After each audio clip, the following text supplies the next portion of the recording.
The African Continental Free Trade Area, which aims at accelerating intra-African trade and boosting the continent's trading position in the global market, has a new challenge to contend with. The exit of 3 countries from the Economic Community of West African States, ECOWAS. The agreement establishing the area was signed in March of 2019, and trading under the AfCFTA regime commenced on the 1st of January of 2021. Economic analysts have said the exit of Niger, Mali, and Burkina Faso from ECOWAS, a regional economic bloc, would have negative implications for the countries in Africa as a whole. The 15-member bloc will now be left with 12 members following the eventual exit of the Sahel nations.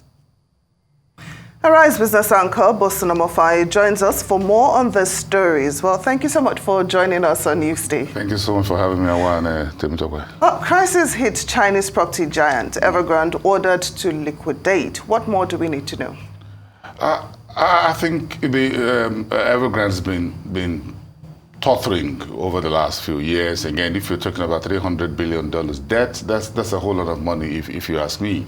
So is Evergrande too big to fail? Well, that's the question that China will have to answer. Well, now the creditors are unable to restructure the operations and find a way to pay the debtors, the creditors. Now that's a big issue.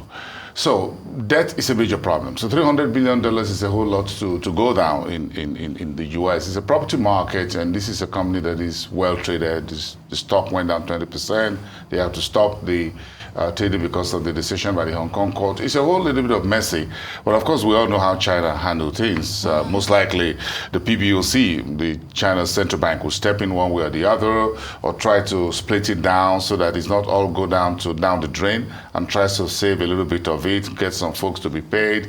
We haven't heard much about what the financial authorities in China will do per se, as it were. So we would like to see, the way China run things differently from the West. If it's in the UK, you hear from the UK authority almost immediately. If it's the US, you hear very immediately what they're doing about it. So let's see how China will react officially to this latest decision, court decision from Hong Kong, as to where Evergrande goes, whether it goes down or it's going to be saved in one form or the other. But $300 billion, anyone who has money in there, I hope you don't have money is in there. All my money is in there. It's such a tragedy. I'm so yes. upset right now. Yes. All right, speaking of new developments, ECOWAS, we know that the three countries have exited the bloc. What could be the new challenges to this African Continental Free Trade Area if they have to continue contending with this exit of these countries from ECOWAS? Well, the first thing is that the sanctions that the ECOWAS put in place is biting on these 3 countries. That's why they're exiting, and that shows that for the first time ever, ECOWAS has done something that bites, not just back, but bites on member states that step out of line in terms of allowing the military authorities soldiers to come in and then upstage what they call the democratic rules. ECOWAS ought to have been in full force for many years. Things like this nature had happened before. They've given a slap on the wrist in the manner of speaking, and things had continued. The level of political instability that we've seen in West Africa had been such since the 80s, since the days of Samuel Doe in Liberia. You talk about Cote d'Ivoire, you talk about Sierra Leone, the whole issue about child soldiers and all of that. So we've seen the serious issue in West Africa over the last 80s and 90s. Now we're getting into the new millennium of the 2000s, and now we're seeing the comeback of a military junta. Now this is different from the 80s and the 90s, to the extent that now we have serious geopolitical situation outside Africa's shores in place. So I'm coming back to the AfCFTA. The world has changed from the 80s and the 90s of Samuel Doe and the rest of them. Now we have the entire Africa being pulled at different sides by the big superpowers, US and Europe on one side, Russia, China at the other side, and every other one, anyone else who has interest in that. Then you have the Middle East, which is also there. So we have 3 major geopolitical blocks: Russia, China, the Middle East, then you have the Western world. All of them got interest, economic, social, political interest in Africa. Now, just a few days after Anthony Blinken returned to Washington, these three leaders of ECOWAS decided to pull the plug. Remember, Blinken was here in Cote d'Ivoire, went to the EFCFTA, the Africa Rights Center, went to Angola, came to Nigeria. Now, for these folks to say, look, we're pulling out of ECOWAS means that, well, the sanctions that they've been receiving has been biting. The folks are not happy. But then they need to find a way out. Who is pulling the plug for these three countries? As far as trade is concerned, Russia is interested in Burkina Faso, Iran is interested in West Africa, Libya. A lot of forces are coming to Africa on the side of security.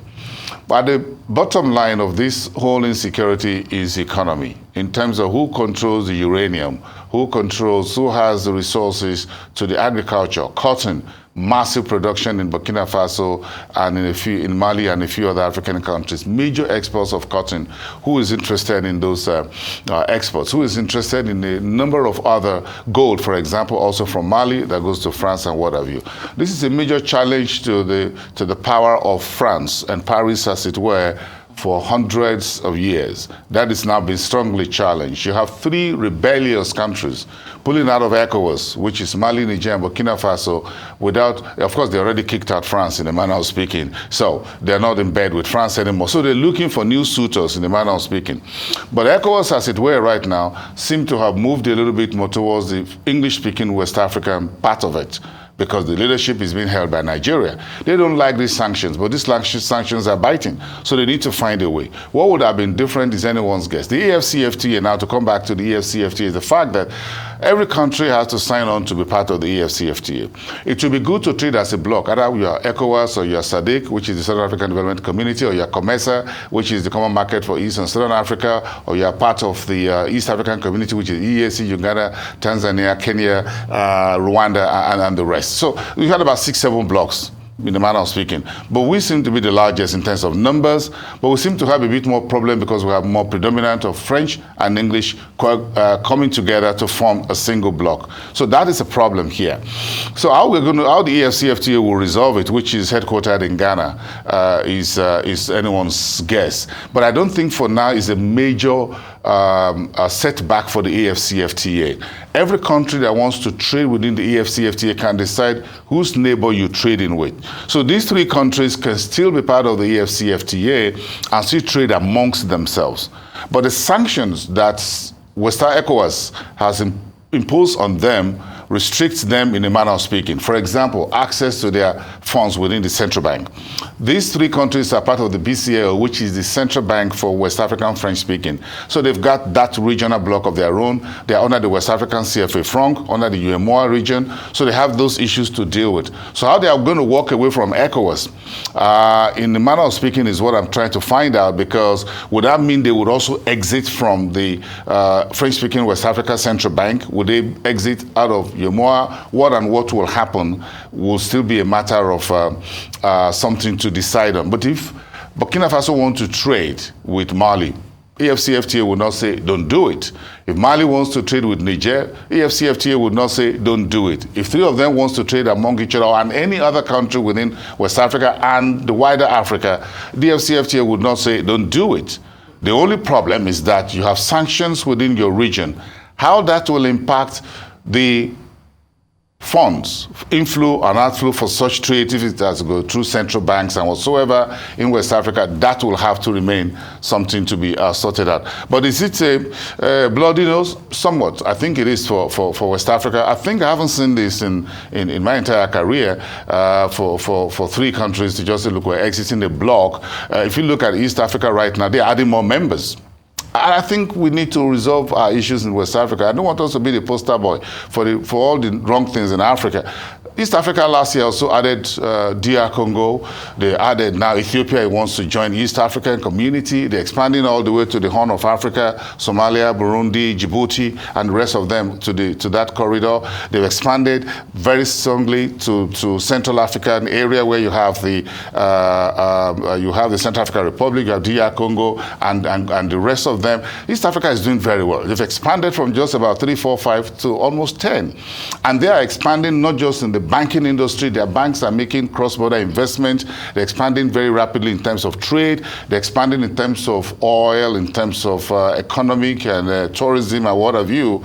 We in West Africa within ECOWAS should find a way to do that, rather than each time you got major problem of this nature, everybody points accusing finger at ECOWAS and the ECOWAS region. And as a journalist, I've seen this for so many years, and I'm beginning to wonder why we always have this problem more in West Africa than elsewhere. If you see Tanzania, Uganda, Kenya today having conversation about whether they have a spot, it's going to be about trade. Where do I export my oil from? Where do I get my shipping from? I want to expand my own seaport so that I can be bigger than Kenya or Mombasa, whatever. That's what everybody's discussing. We shouldn't be discussing more of military coups in West Africa as we have it right now. I don't think it's good news for us. It's terrible. Well, so what are the long-term economic implications for these three countries, that want to pull out of the bloc? I love what ECOWAS said. Talk about that. They will try and find a resolution to it. It's into ECOWAS' interest to keep to run a tight ship, and that is very good. And try not to allow external influences divide West Africa. Remember, just about 2-3 years ago or thereabout, close to 4 years now, Morocco was looking to join ECOWAS, and that's one of the biggest economic playboy in Africa, with the biggest playbook north of the continent. Morocco wanted to join. And we're looking at, can we expand ECOWAS membership? That's the kind of conversation we should be having on the economic front, rather than having this issue. But the raft of military incursions in Mali, Niger, going to Chad and Burkina Faso is becoming one too many on our plate in West Africa. So the issues that ECOWAS leaders will have to deal with is what are the undercurrents of this problem of the military coup ab initio. They now deal with these dissensions. I know France will be having a whole lot of headache right now trying to contain this because it's French-speaking West Africa. But broadly speaking, all the 16 member states are all of us within the same boat called ECOWAS. So we'll have to deal with these three rebellious ones based on their own decisions. As sovereignty, they have the right to decide where they go and where they don't want to belong. It's their right to be so out of the bloc or be part of the bloc.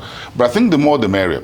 The whole world is coming in. We shouldn't allow the balkanization of ECOWAS, in the manner of speaking. Try to break us down, and at the end of the day, play divide and rule. Because whether West or East, Africa will have to take its own economic decisions and socio-economic decisions. We have to decide how our energy and mineral resource is extracted, who do we trade with, who do we give it to, whether we manufacture it or we export it as raw materials. We need to sit at the table to make economic and trade decisions. So we shouldn't allow anyone, either West, Middle East, or East, make these decisions for us, because at the end of the day, as we all know, Africa will be left with the short end of the carrot. Mm-hmm. And that's as history had been. Look, there are no new friends anywhere in the world. There have been only old enemies. There are no new friends. Everybody's looking for new friends. If I can break you down and I can take half of it, half of your lunch, so be it. But you won't allow it, because the whole idea is break down the AfCFTA, make sure there's no work. Are the developed world interested in seeing Africa coming up with a united front as far as trade is concerned? I'm not sure they're so much interested, because we've been at their behest for so long, for centuries. Therefore, we need to see that ECOWAS leaders need to have serious meeting and try to wrap this up, have what you call the containment in political terms. Yeah. Am I speaking politics? Yeah, you're doing great. Containment. Mr. Boason, you really hit the nail on the head and helped us unpack a lot of these issues. Thank you for coming in this afternoon. We look forward to seeing you some more.